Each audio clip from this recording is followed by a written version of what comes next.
Goods purchase on credit, यहाँ पे purchase किया है गुड्स और किस पे परचेज किया है, क्रेडिट पे। परचेज क्या होता है, हमारा खर्चा है, एक्सपेंस है, और एक्सपेंस यहाँ पे बढ़ गया, तो जब भी एक्सपेंस बढ़ता है हम उसे डेबिट कर दे, तो क्या करेंगे, परचेज अकाउंट डेबिट, क्योंकि एक्सपेंस है, इंक्रीज हुआ है, डेबिट होगा। अभी क्रेडिट पे, पिछले ट्रांजेक्शन में हमने क्या किया था, उसको कैश को क्रेडिट किया था, क्योंकि कैश से पेमेंट हुआ था। यहाँ पे पेमेंट ही नहीं किया है, हमने क्रेडिट पे लिया, उधार लिया है। हम क्या करेंगे, इसको बाद में पेमेंट कर देंगे, may be 30 days, 60 days, 90 days के बाद में।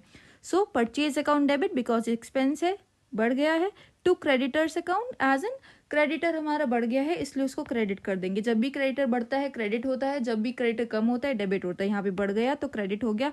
नरेशन क्या हो गया, being goods purchase on credit. Guys यहाँ पे ध्यान रखना है, हम लोग सिर्फ बीइंग गुड्स परचेज नहीं लिख सकते, क्योंकि ये सिर्फ आधा समझाएगा ट्रांजेक्शन को। हमें ये बताना है कि ट्रांजेक्शन में गुड्स को खरीदा है और क्रेडिट पे खरीदा, तो पूरा ऐसे प्रॉपरली लिखना, being goods purchase on credit, cash पे होगा, being goods purchase on cash, ऐसे करके करना है। Next is salary paid. Salary क्या है, सैलरी एक कंपनी के लिए खर्चा है, क्योंकि उसको एम्प्लॉय को देना है पैसा जाएगा, तो सैलरी एक एक्सपेंस है और उसको हमने डेबिट कर दिया बिकॉज यहाँ पे एक्सपेंस बढ़ गया। और किससे पे किया है, कैश से पे किया। कैश क्या है, हमारा एसेट है, और एसेट क्या हो गया, यहाँ पे कम हो गया, गोज आउट, कैश जा रहा है, क्रेडिट कर दिया, बीइंग सैलरी पेड।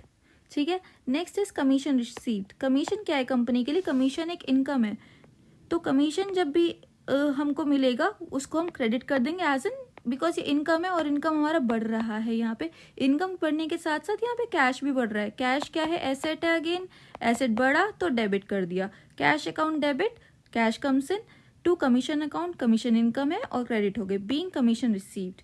ठीक है। एंड नेक्स्ट ट्रांजेक्शन है हमारा cash withdrawn from bank for office use.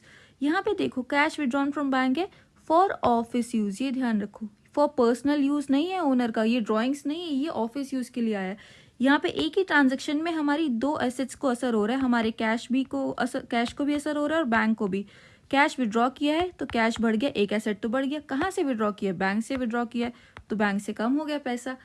As an suppose 10,000 रुपया निकाला तो कैश कंपनी में 10,000 रुपया आया तो डेबिट हो गया, कैश इंक्रीज क्योंकि बड़ा है, डेबिट कर दिया। अब बैंक से 10,000 रुपये कम भी तो होंगे, क्योंकि बैंक से तो पैसा निकाला है, टू बैंक अकाउंट, तो एक एसेट कम हो गया, उसको क्रेडिट कर दिया, बैंक बैलेंस डिक्रीजेस, इसलिए क्रेडिट कर दिया। ठीक है।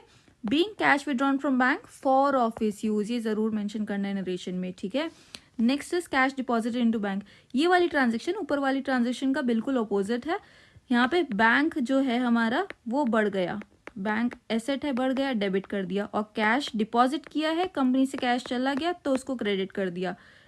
एक ही ट्रांजेक्शन में दो एसेट्स को असर हो रहा है।